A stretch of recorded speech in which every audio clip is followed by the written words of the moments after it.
أعوذ بالله من الشيطان الرجيم. بسم الله الرحمن الرحيم. الحمد لله رب العالمين. والصلاة والسلام على سيدنا محمد وعلى آله وصحبه أجمعين. Hadirin kaum muslimin sidang jamaah Jumat yang sangat berbahagia.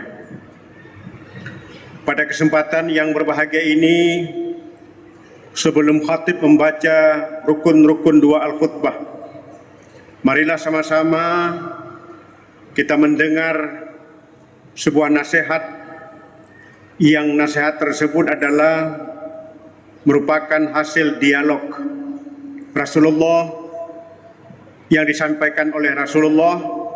Dialog tersebut adalah antara penduduk sorga dengan malaikat penjaga sorga. Mudah-mudahan dialog ini menjadi pelajaran berharga bagi kita semua. Ini disampaikan Rasulullah Sallallahu Alaihi Wasallam dalam sebuah pengajian di Masjid Madinah pada waktu subuh pada ketika itu, di mana Rasulullah Sallallahu Alaihi Wasallam menyampaikan, "Iza kana yaumul qiyamah yaji'u qaumun lahum ajnihatun ka ajnihatit tayri fayutiruna biha 'alal hitanil jannah."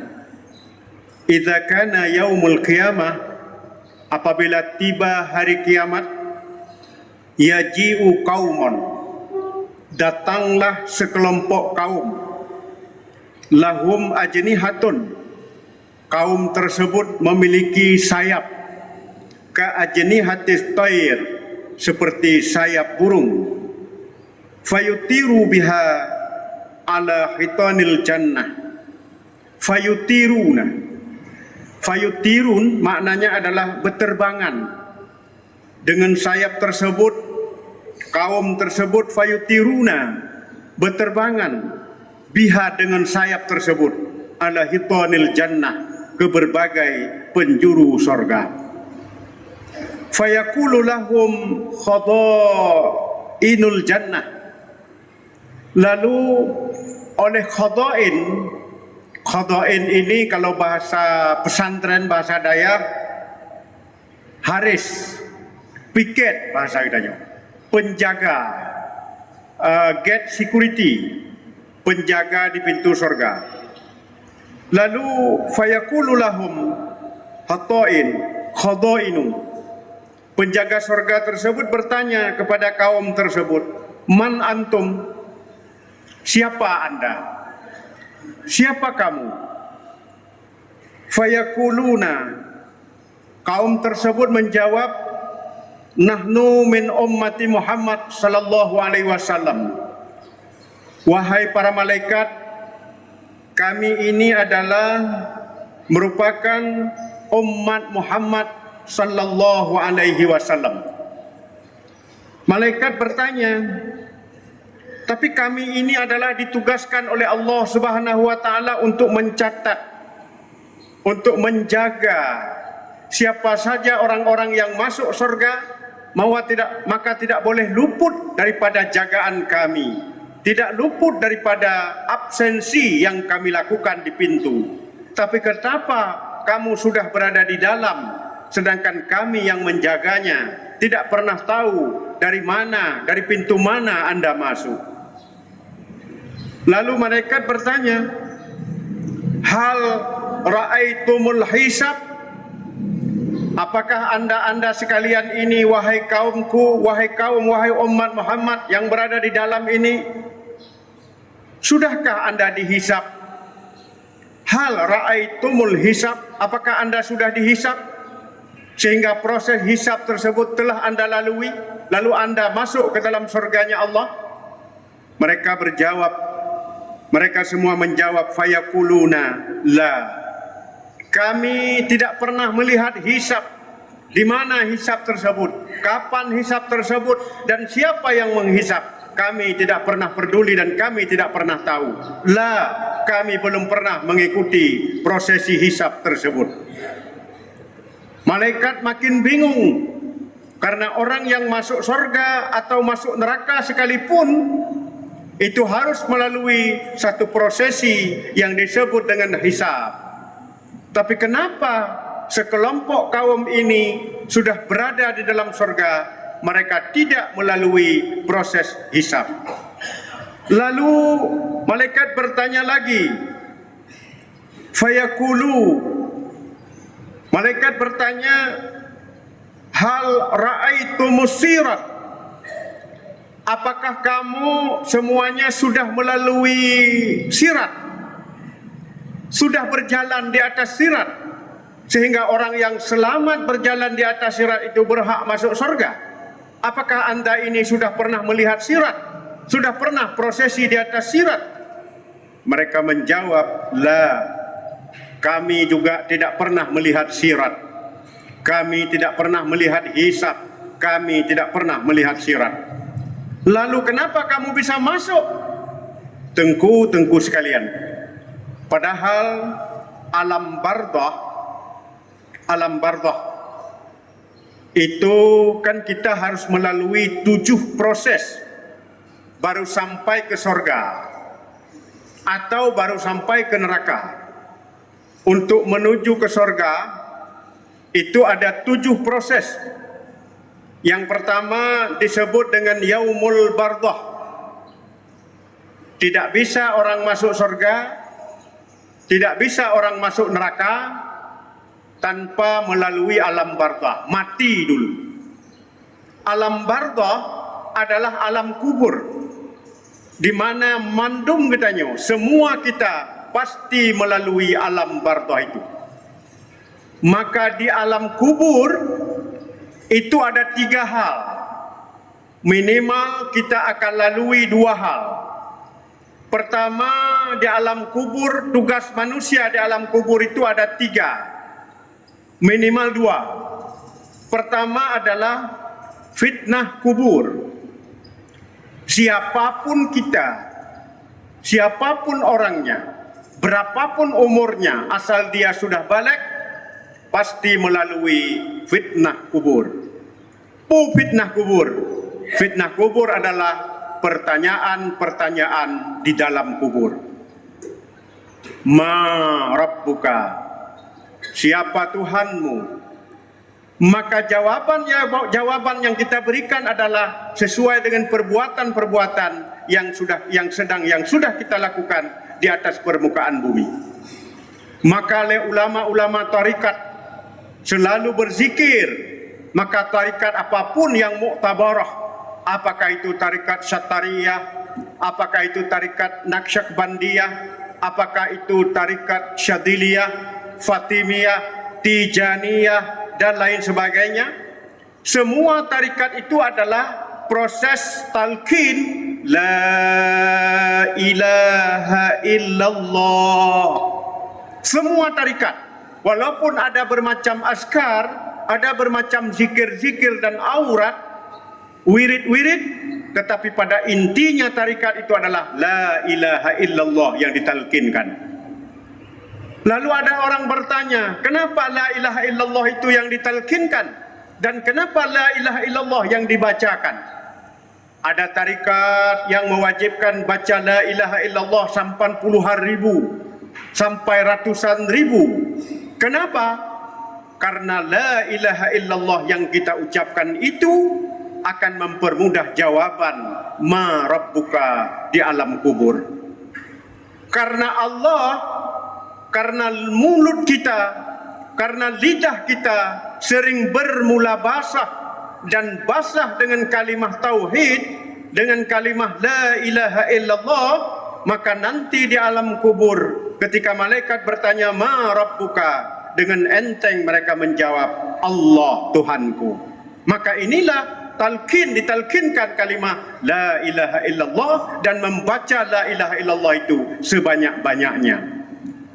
Dan talqin itu juga dilaksanakan oleh Rasulullah kepada para sahabat dan Ali terutama. Satu hari bertanya Ali kepada Rasulullah, ya Rasulullah, bagaimana prosesi mendekatkan diri yang paling dekat dengan Allah? Lalu Rasulullah meminta Ali untuk memejamkan mata Lalu Rasulullah mentalkinkan la ilaha illallah. Itulah yang Ali amalkan, dan kemudian tarikat daripada Ali itu diturunkan sehingga jadilah sekarang kita dengar dengan tarikat Naqsyabandiyah, tarikat Syatariyah, syarikat Tijaniyah, tarikat Asyadiliyah dan lain sebagainya. Kenapa la ilaha illallah itu adalah salah satu yang akan memudahkan kita menjawab fitnah kubur. Ma rabbuka, ma nabiyuka. Dan alam barzakh itu siapapun kita pasti melalui fitnah kubur, pertanyaan di alam kubur. Itu satu. Yang kedua, rahmat kubur. Bisa saja orang baik di atas permukaan bumi, begitu masuk di alam barzakh, alam kubur, dia akan menjadi saboh sulia, saboh titik, saboh ruhung, di mana ruhung tersebut adalah menuju ke alam surga. Ipuput angin surga, maka tenanglah penduduk kubur. Maka itu disebut dengan rahmat kubur. Tapi ada orang yang begitu marah buka ditanya tidak bisa jawab segala macam. Mana biyuka juga tidak bisa jawab. Apa yang kamu lakukan di dunia juga tidak bisa jawab. Maka barzakh itu menjadi azab kubur. Na'udzubillah, bayangkan jika kita ditanam 20, 30, 40 bahkan 1 abad dalam kubur, bayangkan tidak pernah henti, tidak pernah libur parang sedetik pun dari azab kubur. Na'udzubillah, summa na'udzubillah. Maka alam barzakh itu adalah fitnah kubur, rahmat kubur, atau azab kubur. Setelah alam barzakh itu kita lalui, lalu alam apa lagi? Yaumul ba'as, hari kebangkitan. Kita dibangkit semuanya, dibangkit. Pada ketika itu saya pernah menyampaikan, ketika dibangkit itu dalam 3 golongan manusia, golongan besar. Yang pertama ada yang berkendaraan menuju Allah, ada yang berjalan kaki menuju Allah, ada yang jungkir balik menuju Allah, yaitu gaki wate ule uyuk. Itu disampaikan, innakum yahsyurun rijala wa rukbana wa tujarruna ala wujuhim. Nanti di yaumil mahsyar orang begitu dibangkitkan, ada yang berkendaraan, ada yang berjalan kaki, ada yang uleyuyuk kaki wate. Itu nanti di yaumil ba'as. Kemudian yang ketiga, yaumul mahsyar, berkumpul manusia di belang padang mahsyar dengan keringatan, matahari sejengkai waktu hulai. Pada waktu itu telanjang, tapi kita tidak bisa dan tidak dapat melihat aurat orang lain. Kenapa? Karena kita sibuk mempertanggungjawabkan apa yang telah kita lakukan di atas permukaan bumi. Kemudian tibalah saatnya yaumul hisab yang keempat. Lalu ditanya oleh Allah satu persatu, umurmu berapa, kau bawa kemana, rezekimu dari mana kau dapat, kau akan infakkan kemana, dan lain sebagainya. Itu disebut dengan yaumul hisab. Kemudian yang kelima adalah yaumul mizan.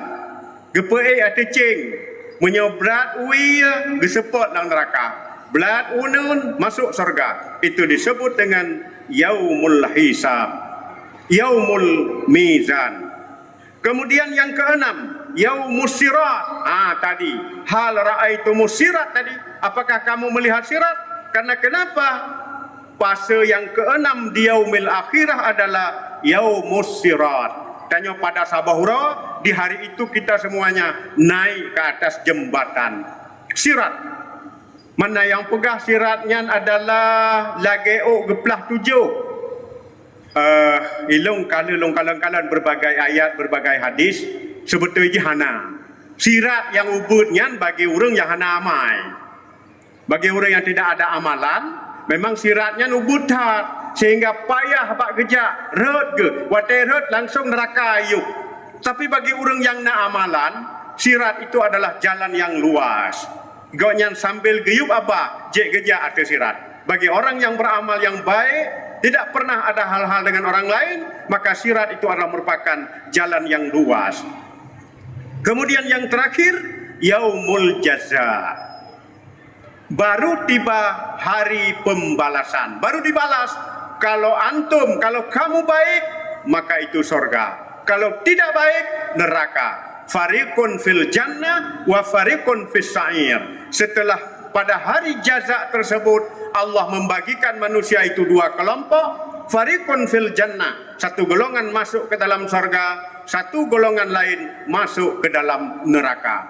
Artinya untuk sampai kepada yaumul jaza, untuk sampai kepada surga dan neraka, sama dengan ada 7 fase yang harus dilalui. Maka malaikat heran, kenapa ada satu kelompok kaum di mana fase-fase tersebut, terutama fase hisab, fase sirat, tidak pernah mereka lalui, tetapi mereka sudah berada di surganya Allah. Lalu malaikat bertanya, kenapa kamu sudah berada di sini? Padahal saya adalah gate security, saya penjaga pintu di sini. Siapa yang masuk akan saya catat. Tapi kenapa saya duduk dari pagi di sini, tidak ada satupun orang yang saya catat? Tapi antum, tapi kamu wahai sekelompok kaum sudah berada duluan di dalam surganya Allah. Lalu malaikat bertanya, bima wajadtum hadhihi darajat. Kata malaikat, bagaimana kamu memperoleh derajat seperti itu? Tidak ada fase-fasean bagi kamu, tidak ada proses hisab bagi kamu, tetapi kamu langsung kepada surganya Allah. Bagaimana caranya? Mereka, umat Muhammad tersebut yang sudah berada di surga menjawab, wahai malaikat, kepinginkah anda tahu kenapa kami masuk surga tidak melalui sirat, tidak melalui hisab, tidak melalui jalan pintumu? Ya pastilah, saya kepingin sekali tahu itu. Kenapa? Mereka menjawab, a'badanallahu sirra fit dunya wa adkhalnal jannata sirran fil akhirah. Kamu-kamunya wahai malaikat, urajih wate melaksanakan ibadah kepada Allah selalu bersembunyi-sembunyi. Tidak pernah ibadah kami menampakkan kepada orang lain. Kadang-kadang bukan saja masyarakat, istri kami dan anak kami tidak tahu ibadah itu kami lakukan. Kemudian Allah wa adkhalnal jannata sirra fil akhirah. Kemudian Allah masukkan kami ke dalam surga juga secara rahasia-rahasia. Jangankan orang lain, malaikat penjaga surga saja kamu wahai malaikat tidak tahu. Ini kata Rasulullah sallallahu alaihi wasallam melalui sebuah hadis. Jadi mereka dulu kenapa masuk surga tanpa melalui itu? Tidak pernah ditanya, tidak pernah dihisap, tidak pernah melalui proses sirat. Kenapa itu? Jawabannya adalah a'badnallahu sirran. Mereka selalu menyembunyikan amal-amal saleh mereka. Tidak pernah ria, tidak pernah menampakkan kepada orang lain. Sehingga Allah balas dengan memasukkan mereka ke dalam surga juga dengan secara rahasia-rahasia, tidak diketahui oleh orang, bahkan malaikat pun tidak pernah diketahui. Tengku sekalian, maka ulama-ulama dahulu, orang-orang saleh dahulu, abid, orang-orang yang rajin beribadah dulu, banyak sekali diceritakan dalam berbagai lembaran-lembaran kitab. Mereka banyak sekali yang menyembunyikan ibadah mereka. Misalnya Ar-Rabi' bin Khusam. Itu Rabi' bin Khusam adalah tidak pernah melakukan salat sunnah di masjid. Padahal Rabi' bin Khusam terkenal dengan ahli ibadah. Orangnya ahli sufi, ulama terkenal. Tapi masyarakat mengintipnya, masyarakat melihatnya, tidak pernah melihat salat sunat di masjid, Dalam satu riwayat dikatakan kecuali hanya 1 kali. Lalu anaknya bertanya, "Wahai Bapak Long, Ar-Rabi' bin Khusam, pakan ron hantam sembahyang sunat di masjid?" Beliau mengatakan, "Biarlah saya salat sunnah di rumah saja." Agar terhindar daripada riya dan terhindar daripada yang lainnya, biarkan saya salat sunnah di masjid saja. Ulama besar, ahli sufi, hanya sekali didapatkan salat sunat di masjid. Apakah beliau itu tidak pernah salat sunat? Selalu. Kenapa itu dilakukan? Menyembunyikan. Mudah-mudahan nanti Allah masukkan beliau ke surga, juga disembunyikan dari orang lain. Tidak pernah melalui proses hisab, tidak pernah melalui proses sirat, bisa masuk surga dengan janjinya Allah. Kemudian Rabi' bin Kusam juga, ya, Rabi' bin Kusam, beliau selalu menyembunyikan Quran kalau ada yang orang ketahuan sedang membaca Quran. Beliau itu di rumah ke baca Quran. Baca Quran ke baca. Tiba-tiba teruk jame.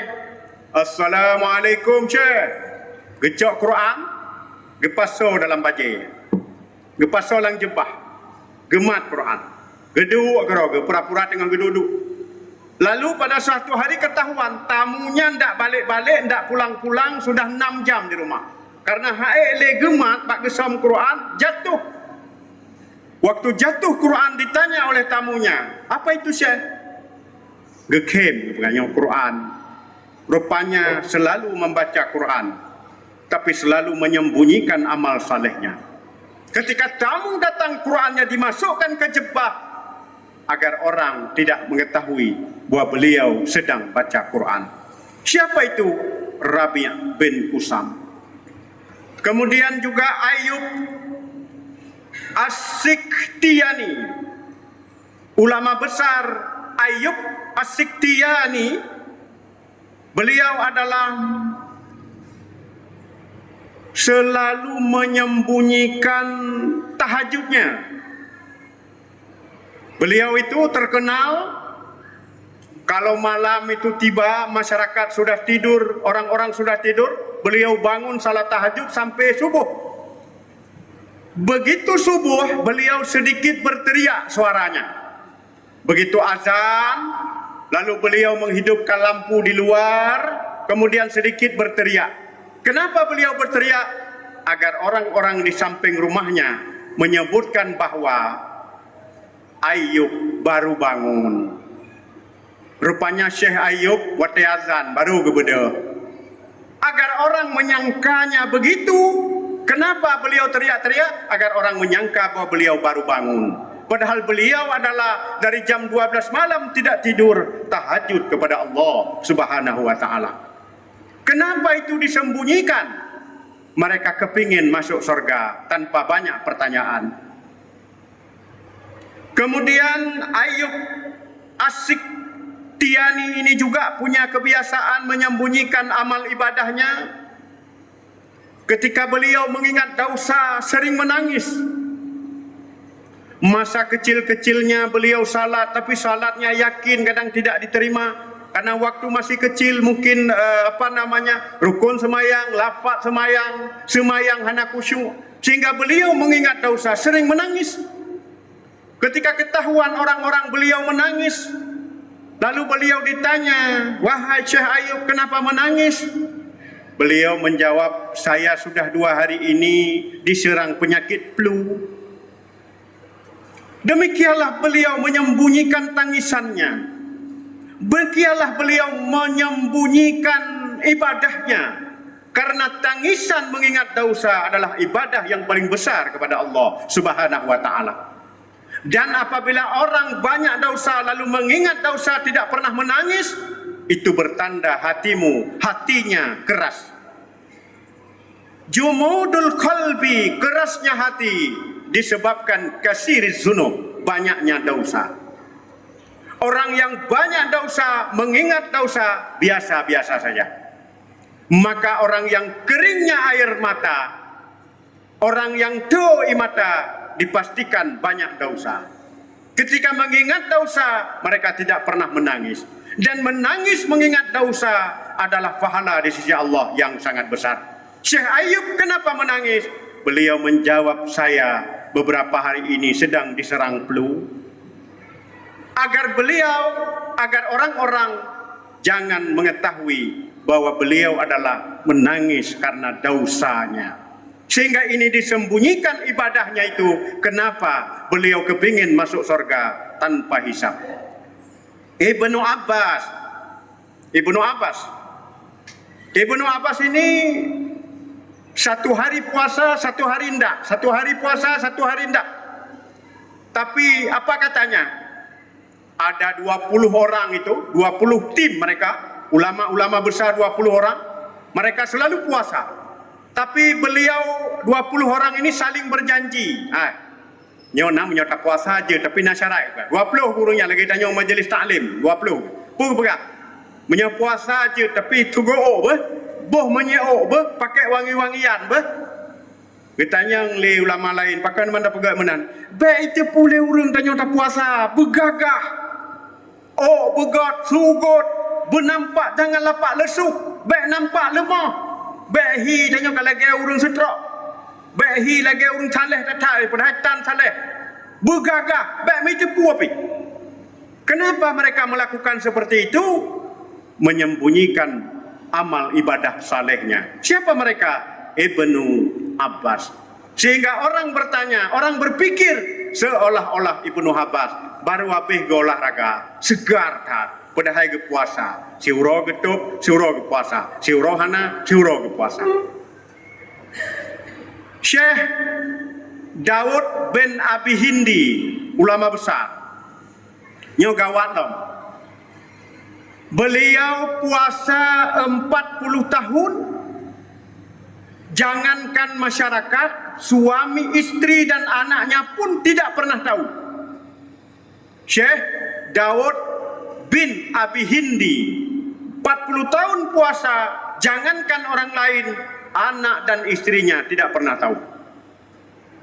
Beliau puasa lang sabar riwayat ke pegah orangnya tinggal geeh ngaurinang wate jula malamnya geling ke baca-baca urinang enggak baca sawu bek geteh bek jaga urinang ke baca sawu wate bengah goknyan adalah tugas kerja di pasar Mekah. Jadi gekeun ba urinang ke ilung sarapan hana long pajohino nebungkuh mentang. Gebungkuh. Urinang berpikir, anak berpikir bahwa Syekh Daud bin Abi Hindi dia nanti sarapannya di pasar. Gecok bulang tremah geba, trok tengah rauh, ge urang miskin ge sini. Gejok bu, ke pasar. Gejok sedekah. Ya Mekah. Nanti waktu malam dia pulang menjelang buka puasa, menjelang berbuka dia pulang. Nanti baru makan bersama keluarga, anak, istri dan seluruh anggota keluarganya. 40 tahun seperti itu, tiap hari sarapannya dibungkus, gejok le urinang ke bawah pasar dan selalu nasi itu adalah disedekahkan. Beliau 40 tahun puasa, jangankan orang lain, istri dan anaknya tidak tahu. Kenapa mereka melakukan seperti itu? Ingin masuk surga tanpa hisab. Ibrahim bin Adham. Nyola elong. Ibrahim bin Adham. Ibrahim bin Adham. Asal kasupah ke pegau rinang ke. Dah magu. Lalu puasa singa. Magun. Puasa. Bedah puasa. Atena urung pakat pajuh mi. Ke pajuh haju. Dua aja. Kekeleu rinang, ketan apa hek dong iron. Hana pre tata kun tahu, saya nak orang pajau pun pajau aja. Saya nak orang pajau min pajau aja. Kipai le iron. Kekeleu ni kau nyahai. Berhop. Nyan menyohana ku pajau. Nyan menyohana long pajau yang mi ai pakat. Itu pu aja long puasa. Jadi fikir puasa sampai jadi tipu. Makanya saya nak orang pakat, nyai long pasti long pajo. Baik tipu dah puasa. Hana pada hari deh gayukun menyona orang ajak makan dengan puasa gay pega long puasa. Menyota kenyai tipu. Bapa ni nak sampai-sampai ya pakai baju yan. Ladung kan kegalak sakai pakai pandai bibit. Yang bibit tak sakai baiknya. Pakai baju mi, baju. Jadi hanya cepu le orang ke puasa. Padahal sepanjang hidup beliau selalu puasa. Terakhir, Ibrahim An-Nakhta'i. Nyola Allah megonya. Ibrahim An-Nakhta'i sering mengaji. Gebut dia mau gebut. Atetra orang, Assalamualaikum Syekh Ibrahim. Gema lagu. Menyebab surah kitanya gema jangun. Tengah gebut Bismillahirrahmanirrahim. Ubut kira. Tra orang. Gema jangun. Itanyang le orang punyan Syekh.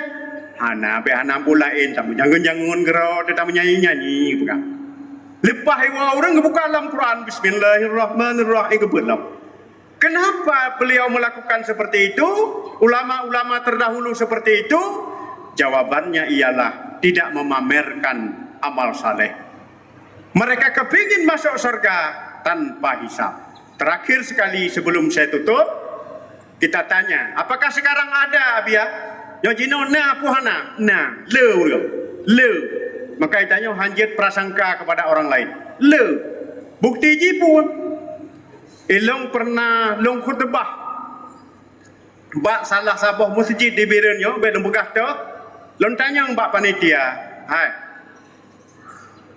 paduk si bulan ne bayar listrik masjidnya pugsot hai abia nyo na masjidnya sejak ideng kamu hantam metuduk dina tak bayar listrik pakon waktu menjak cek bak listrik sampai tanya sampai pegah sudah dibayar oleh hamba Allah. Neci bayangkan kepegah pada 10 tahun masjidnya kaidang, kamu hana metuduk paduk si bulan bayar. So bayar. Wallahu alam bisawab. Hamba Allah. So hamba Allahnya. Itulah orang-orang yang kepingin amal salehnya disembunyikan. Mudah-mudahan orang-orang seperti ini nanti bisa masuk surga tanpa banyak pertanyaan, tanpa hisab. Mudah-mudahan kita semua pada hari ini, walaupun kadang-kadang tidak bisa bersembunyi, tidak bisa menyembunyikan amal ibadah kita, tapi jangan termasuk orang-orang yang ria. Demikian dan terima kasih.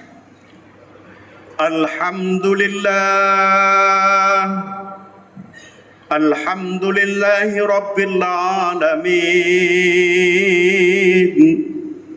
Wassalatu wassalamu ala sayyidina Muhammadin wa ala alihi wa sahbihi ajma'in. Ya ayyuhan nas ittaqullaha haqqa tuqatih wa la tamutunna illa wa antum muslimun. Bismillahirrahmanirrahim. Qul huwallahu ahad Allahus samad lam yalid wa lam yulad wa lam yakul lahu kufuwan ahad. Barakallahu li wa lakum fil Qur'anil azim wa nafa'ani wa iyyakum bima fihi minal ayati wa zikril hakim wa taqabbala minni wa minkum tilawatahu innahu huwas samiul alim.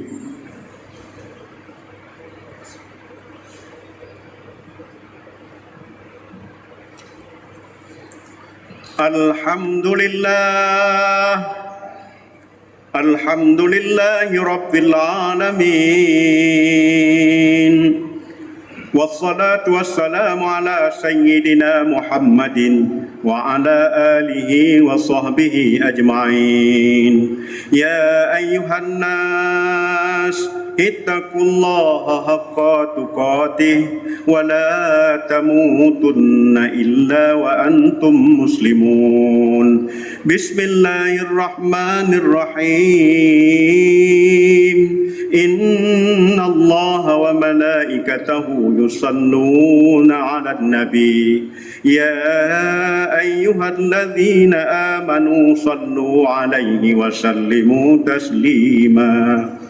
اللهم اغفر للمسلمين والمسلمات والمؤمنين والمؤمنات الأحياء منهم والأموات برحمتك يا أرحم الراحمين.